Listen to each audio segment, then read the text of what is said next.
با درود خدمت دوستان عزیز.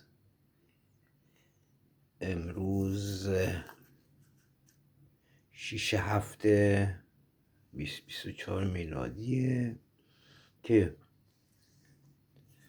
به خورشیدیش میشه روز 16 فکر کنم.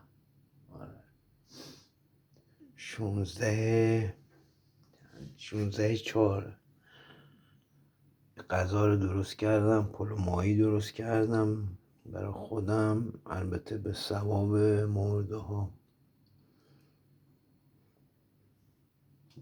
هم سبزی و ایدم که سیره، ای سیرش مال 7 سال پیشه.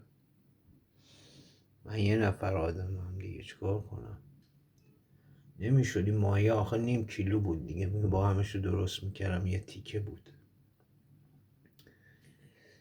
به ثواب مرده های همه درست کردم، روی همشون شاد باشه. قربونتون.